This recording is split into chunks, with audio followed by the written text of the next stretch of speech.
अब समझना गया काम। अब बहन अब वो जो है वो पक्का एकदम जैसे कहते हैं ना दाग दाग, ऐसा दाग जो चला जाए और ऐसा दाग जो ना चला जाए। बोलो कौन सा दाग अपने जीवन में रखना चाहते हो? इसलिए भैया यदि है पहली चीज तो रखना ही नहीं चाहते साहब, वो लग गया हो तो ऐसा दाग लगे जिसको हम छुड़ा सकें। इसलिए मैं कह रहा हूं समझो, कल ही हमने पढ़ा था कि कसाई के ऊपर एक ग्रंथ सबसे मूल ग्रंथ लिखा, क्या नाम था उसका? कसाय पाउड़। विजय भाई साहब कितनी गाथाएं? मात्र 180 गाथाएं कल की चर्चा है। और उस पर फिर जो टीका लिखी उसका नाम जय धवला। एक ने लिखी कि दो ने लिखी मिलकर? 20,000 और 40,000। बहुत बढ़िया। समझ नहीं, ये सब कल की रात की चर्चा में आ गई थी सारी बातें। अब जो आ गई हैं उनका पुनः परिमार्जन कर लेना, क्योंकि बेस है आपका। आप यहाँ से बढ़ के आए हो, क्योंकि नाम तो सुन रहे हो महाग्रंथों के और पता नहीं है कि कौन सी ग्रंथ की क्या निष्पत्ति कैसे हुई है, किससे कनेक्टेड है, तो वो आपको पढ़ना पड़ेगा। और सर्वाधिक अपने बर्तन के बाहरी भाग को और अंतरंग के भाग को दोनों साफ करना है ना। अंतरंग के भाव की गंदगी क्या है? ये कषाय। हमारा अंतरंग काय से मलिन है? कषाय। तो प्रशम होना चाहिए ना बहन। कषायों की प्रकृष्ट रूप से समन करना या मंदता, इसका कौन सा गुण है ये? प्रशम। संवेग, निर्वेग, अनुकंपा वर्तना चाहिए ना दीदी, है? सारे जीव मात्र के प्रति अनुकंपा का भाव रहना चाहिए। क्या करते हो? घर के सारे काम तुम भी करोगे, उस काम में हिंसा आदि का दोष भी लगेगा। तुम्हारे अंदर में आत्मग्लानि वर्तती है कि नहीं?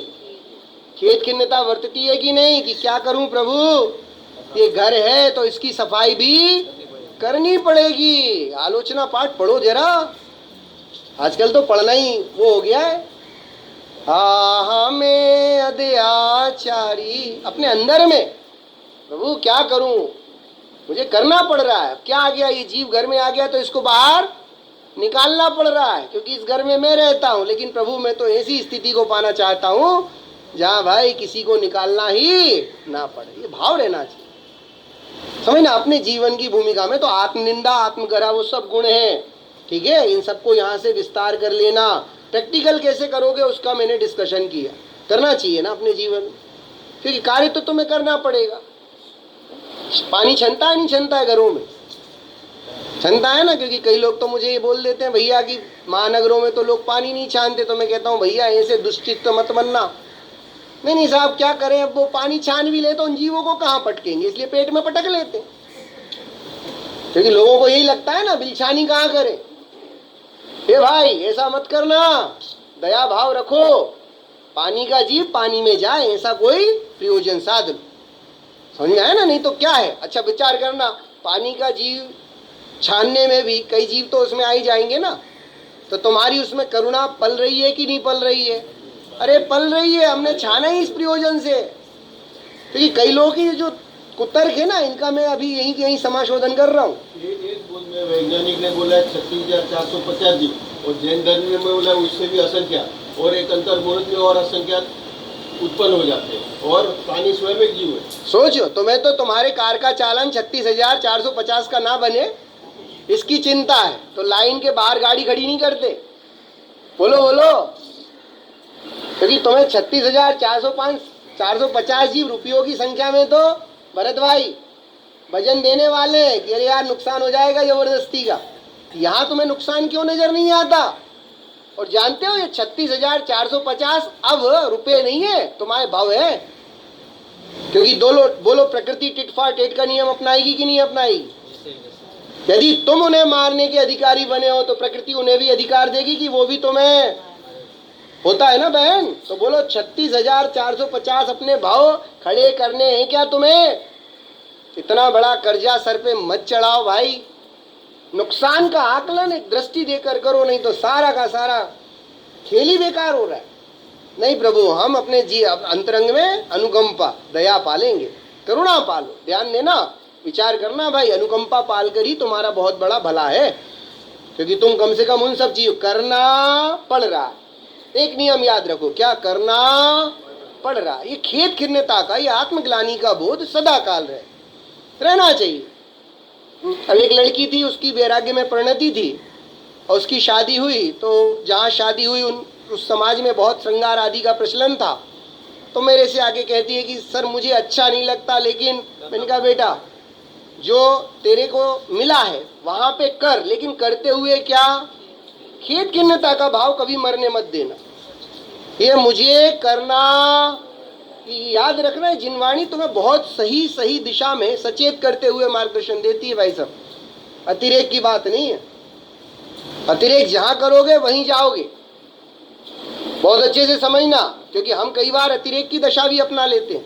रात में पानी पीना भी खून पीने के समान, वाक्य पढ़ लिया, भूमिका क्या कह रही है, हाँ बिल्कुल उसके समान। लेकिन रात में पानी का त्याग करने से पहले उसकी प्रवृत्ति समझना है कि यदि हम शाम को 4 बजे भोजन कर लेना, विजय भाई साहब पूरा योगाचार्यों के विधि विधान से ये बात बोल रहा हूं, तो क्या करना योग्य है, तो रात का पानी भी अब पीने का कार्य छोड़ दो, बिल्कुल छोड़ दो। अब तुम क्या कर रहे हो अपने जीवन में, क्योंकि तुम्हारी जीवन शैली ऐसी विकृत हो गई है। तो यदि तुम वहां पे यदि रात का पानी भी छोड़ करके जो करते हो ना, तो जैन धर्म के इन चीजों को ले जाते हो, क्योंकि रात में तुमने भोजन तो किया 6 बजे, अब भोजन के बाद 3 घंटे बाद क्या होगा, शरीर क्या करेगा, डिमांड करेगा पानी का आपको, बिल्कुल। इसलिए हमेशा याद रखना, व्यवस्था क्या कह रही है दीदी, अपने को व्यवस्थित व्यवस्था का क्या बोलते हैं वो लेना है, आधार लेना है, अतिरेक नहीं करना। नहीं तो कई लोग फिर तुमको 4 दिन बाद यही बोलने लगेंगे, क्या, क्योंकि तुम्हारे पेट में गड़बड़ी शुरू, हाथों में मल जमना शुरू, तुम हो गए बीमार, और लोग क्या कहने वाले, ये देखो है, हाँ धर्म को पाल करके क्या हो गए, बीमार पड़ गए। भैया इससे तो ये ऐसा कहलाने वाली मूर्खता का आयोजन मत प्रयोजन साध लेना, समझ में आया ना। धार्मिक व्यक्ति को लोग जो इस तरह से देखे ना, तो ये भी धर्म की अप्रभावना है। धार्मिक व्यक्ति को कैसे देखना चाहिए भाई, अत्यंत प्रसन्न प्रमुदित, क्योंकि हमारे यहाँ जैन दर्शन में नियम दिया है दीदी, आर्त ध्यान करो कि नहीं करो, ए भाई आर्त ध्यान से भी बचना। आर्त ध्यान मतलब दुखी होना, बोलो जैन दर्शन कहता है तुम्हें दुखी होने की भी जरूरत नहीं है, यदि दुखी होते हो तो आर्त ध्यान है। बहुत बैलेंस करना पड़ेगा भाई साहब, मैं तो कह रहा हूँ ना, जैन दर्शन की दृष्टि बड़ी गजब की है। कल ही वीर सागर जी का वो सुना होगा आई थिंक आपने, बहुत अच्छा, बोल लेता हूँ तो 10-15 मिनट जाएंगे, बहुत अच्छा भाई साहब ने समझाया है, वीर सागर जी भाई साहब, हाँ उन्होंने बोला कि भाई साहब ऐसा मत करो, ठीक है वो प्रकरण मैं आपको शीतल भाई आपको भेज दूंगा, है ना, लोगों को समझा देना कि ये क्या स्थिति है। देखो हम इस तरह की मूर्खता ना करें, क्योंकि महावीर प्रभु जो मार्ग बता के गए ना, यदि उसका हम पालन करते हैं तो ये सारी विकृतियां ऑटोमेटिक होना बंद हो जाएंगी। समझ में आया ना। ऐसा डॉक्टर का था कि डॉक्टर के पास गया मलेरिया होने पे वो जीव, तो डॉक्टर ने कहा देखो तुम जैन हो, मच्छरों को मारने से मना करते हो, अब बताओ मच्छरों को मारे कि तुम्हें मरने से बचाए, ऐसी बात बोली। यानी तर्क वितर्क का ऐसा सौंदर्य पान कराते हैं, न्याय विद्या के बहुत कुशल भाई साहब विद्वान है, इसलिए बहुत बैलेंस किया उन्होंने। हाँ बराबर भाई साहब का न्याय पे गजब की पकड़, देते हैं तोलना है ना, इधर तोला ना इधर तोला, बैलेंस इतना जबरदस्त है। इसलिए समझना भाई, क्योंकि हम जैन धर्म की शैली को भी कैसे अपनाएं, हमने क्या किया है, कहीं ना कहीं अनबैलेंस किया है, और जहाँ अनबैलेंस किया है वहाँ जैन दर्शन क्या हो गया है, कठिन लगने लगा है लोगों को, अरुचिकर लगने लगा है। ए भैया यहाँ तो सब त्याग की बात, त्याग की बात, त्याग की बात। ए भाई त्याग के पहले प्रवृत्ति पूर्वक त्याग बोला है। बोलो अस्थि और नास्ति का समायोजन है ना, हमने निर्वेग पहले रखा बहन की संवेग पहले रखा, तकलीफ ये हो गई, समझ में आया ना, क्योंकि अस्थि पूर्वक ही नास्ति है। तुमने प्रवृत्ति तो की नहीं, और निवृत्ति की बात पकड़ ली, तो बोलो भाई साहब बैलेंस, गाड़ी बैलेंस में चल रही है क्या। बैलेंस में गाड़ी चलाना बहुत बड़ा अच्छा उपाय है जैन दर्शन से सीखना, ठीक है ना। वो भी एक व्यवस्थित व्यवस्था है। चरणान योग के संदर्भ में जब कभी कोई ग्रंथ लेंगे तो अपन चर्चा उठाएंगे उसकी, कैसे आपको जीवन शैली को अपने परिमार्जित करना होगा ताकि ये सौंदर्यपूर्ण लगे। ऐसा नहीं लगे कि भारी, सर पे भारी नहीं होता है भाई साहब ये सारा कार्य, पर लगता है लोगों को। ठीक है, यहाँ घड़ी तो है नहीं है ना, बता देना प्रभु, है ना। हाँ ठीक है। अब देखो ये मैंने दूसरी गाथा का ये भाव जो आपसे डिस्कस किया, इसमें किसी को शंका हो तो बाद में विचार करके मुझसे। हाँ, मेरा एक मित्र था, बिल्कुल अनुसंधान में इसके लिए बता रहा हूँ जी। सबका नॉलेज में आ रहा है। हाँ हाँ हाँ तो या तो अपने लोग तो 6-7 के बीच में करते हैं, हाँ 5-6-7 के बीच में। अभी क्या करता था, रात को पानी नहीं पीने का, तो एयर करने के बाद तुरंत 15-20 मिनट में 2-3 मोटा बोलते हैं पूजा दिन, हाँ हाँ तो पानी पीने का। अभी इसकी वजह से क्या हो जाए, जो पाचन रस खत्म हो जाते थे, बराबर। तो आप बोले ना, वही बीमार हो गया। हाँ बीमार हो गया तो उनका शरीर ऐसा होने लगा। फिर आयुर्वेदिक डॉक्टर को बताया तो उसने उसकी जीवन शैली में पूरा रिपोर्ट निकाला, तब उसने बताया कि आप खुराक और ये पूरा साथ में करते हैं तो गलत है, बिल्कुल, इसके लिए वो हो रहा है। तो मैं सबको ध्यान में वो लाना, बहुत बढ़िया। देखो अपने सामने प्रमाण है। लेकिन पानी का एक खाने के वक्त पानी कम पीने का होता कम है, पीने। 1 घंटे के बाद हाँ। कम पानी। उससे पहले करो, ये समय काल की मर्यादा है ना, बहुत व्यवस्थित है भाई साहब, इसमें कोई ऐसी बात है ही नहीं। एक बैलेंस में चलोगे ना तो ये सारे नियम, और नियम की पालना, मैं तो कह रहा हूँ ना वीर सागर जी, भाई साहब का वो स्टेटमेंट सुनना, कितना सुंदर तर्क दिया कि बोलो भाई साहब मच्छरों को मार दे। हाँ वही बोल रहे थे जो आपने बोला, कहते देख लो। हाँ ये धर्म करता है और देखो इसकी क्या हालत है। ए भाई, मेरा धर्म तो मुझे उत्कृष्टता देता है, कहाँ से? अंतरंग से भी और बहिरंग से। वीर सागर जी ने क्या जवाब दिया? अब यही वो मारेंगे उसको मारेंगे, क्या जवाब दिया? बहुत, यही तो मैं कह रहा हूँ, क्वेश्चन मार्क तो लगे रहने दो, कम से कम कौतूहल रहेगा। इसी बहाने ढूंढोगे कि करें क्या। और वो मैंने कहा ना, न्याय विद्या के कुशल जानकार हैं भाई साहब, लॉजिक एकदम स्ट्रॉन्ग लॉजिक दे के भाई साहब ने समझाया। ये सब बातें ही परिचर्चा का विषय बनना चाहिए विजय भाई साहब, ताकि हमें अपनी जीवन शैली में एक सुधार की आवश्यकता महसूस हो रही है तो कैसे करें वो प्रयोजन पता चले। निनवाणी के लिए पात्रता तैयार करो भाई, ठीक है ना। तो ये व्यवस्था इस ढंग से अपने को शोधन करना है। अरे धर्म की प्रभावना करो, मरे मरे मतलब वही वो उदास और एकदम मुरझाए चेहरे, वो धर्म की जागृति नहीं करा रहे। धर्म के लिए क्या है? उत्साह होता है, संवेग। क्या लिखा है संवेग में? समझ में आया ना, धर्म मार्ग में उत्साह। हम तो उपवास करके और चेहरा क्या हो गया, लटक गए।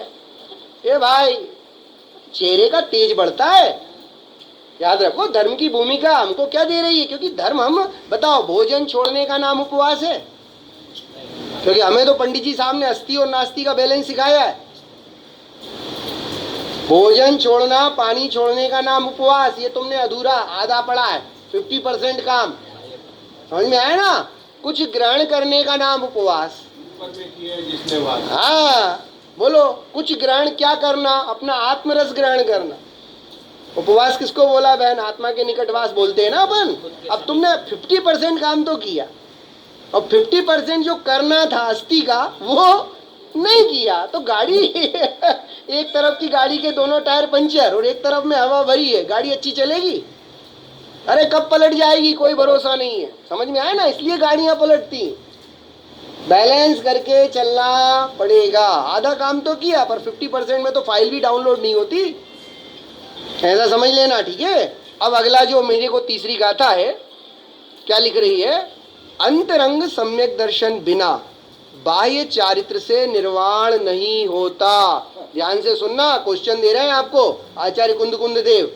आचार्य कुंद देव आपसे एक क्वेश्चन पूछ रहे हैं, ध्यान से सुनना।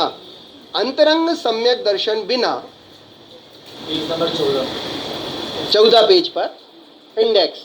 सबको अपने ज्ञान के घोड़े दौड़ाने में या किसी को प्रमादी बनाने बिल्कुल नहीं आया। पहली बात समझना, कोई ये ना समझे हमने तो साहब कुछ पहले का पढ़ाई नहीं है, अपन सब बेसिक से चल रहे हैं, ठीक है ना। सबके अपने प्रश्न, और सब अपने प्रश्नों को बिल्कुल निशंकित भाव से यहाँ पे रखना, क्योंकि अपने सामने आचार्य कुंद बैठे, ठीक है ना। तो आज आचार्य देव क्या प्रश्न पूछ रहे हैं राजुल दीदी?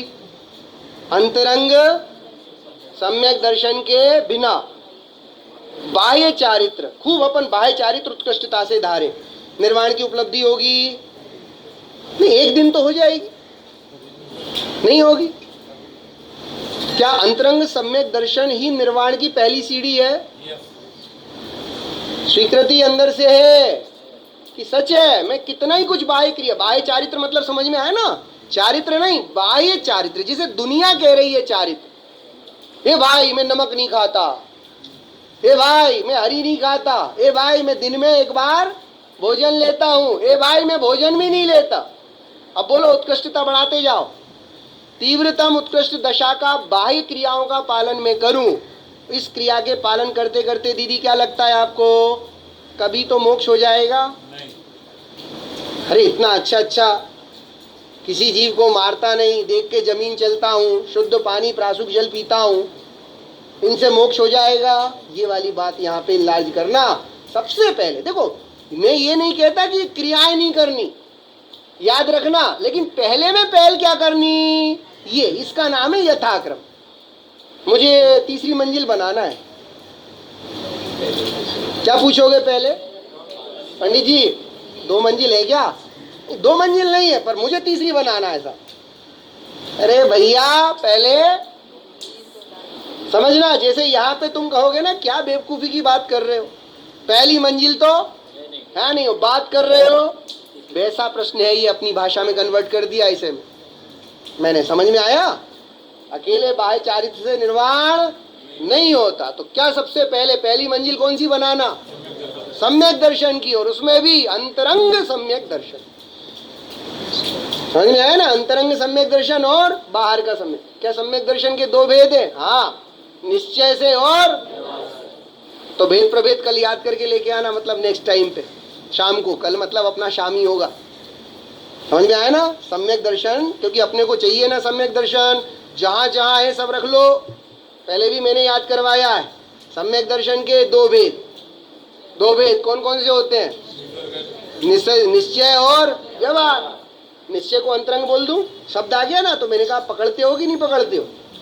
और व्यवहार मतलब बहिरंग, बहिरंग और अंतरंग नहीं हो, कह रहे हैं ऐसा कभी होता नहीं, पहले अंतरंग फिर बहिरंग, क्योंकि लोगों की मूर्खता भी दूसरे तरह की है। हाँ, बेटे की शादी हुई है, बहू आई है 2-4 साल हो गए हैं, और अब वो बहू को उल्टी हो रही है ना, तो क्या हो रहा है, क्या हो रहा है? हर उल्टी होने का नाम गर्भवती होना तो नहीं है ना।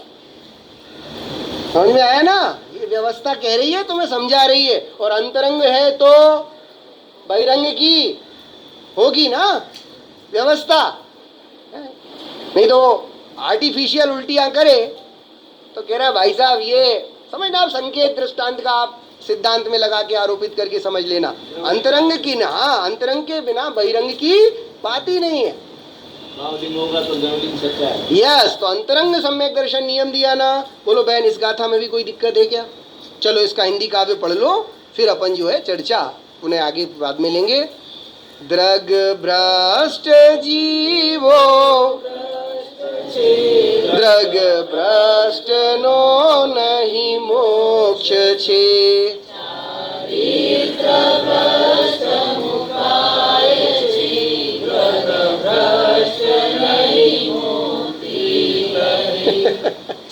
कहने का भाव समझ में आया?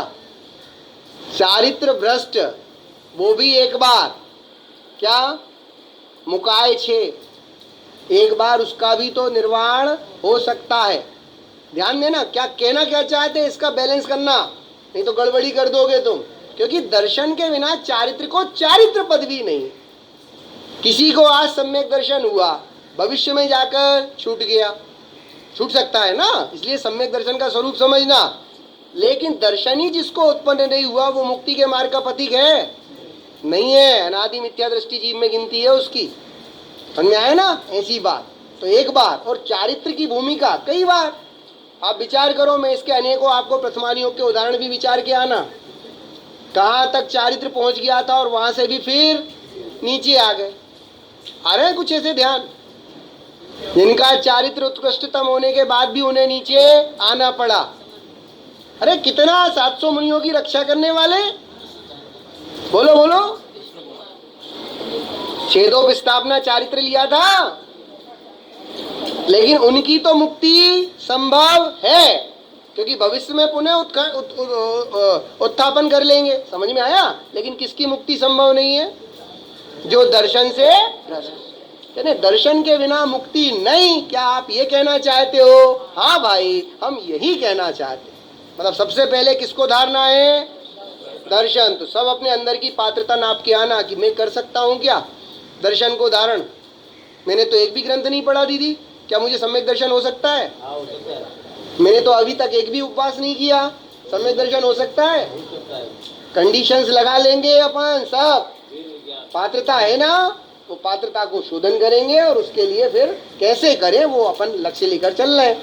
ठीक है, तो ये चर्चा है अपन। अब चूंकि मुझे देखो 36 गाथाएं करना है ना, इसलिए मैं विस्तार की भूमिका में शॉर्टकट में जा रहा हूँ। और दर्शन पाहुड़ का ये भाव, यदि आपकी अंदर हामी आ रही हो तो एक ही निवेदन है आपसे, यदि अंतरंग हामी नहीं हो तो क्वेश्चन ढेर पूछना, और अंतरंग हामी है तो फिर अपन सरलता से मार्ग में आगे बढ़ेंगे। तो बोलो, चारित्र भ्रष्ट और दर्शन भ्रष्ट दो की भूमिका में, क्या दर्शन भ्रष्ट कभी सम्यक दृष्टि हो वो मोक्ष मार्ग निर्वाण के अधिकारी हो सकते हैं? कभी।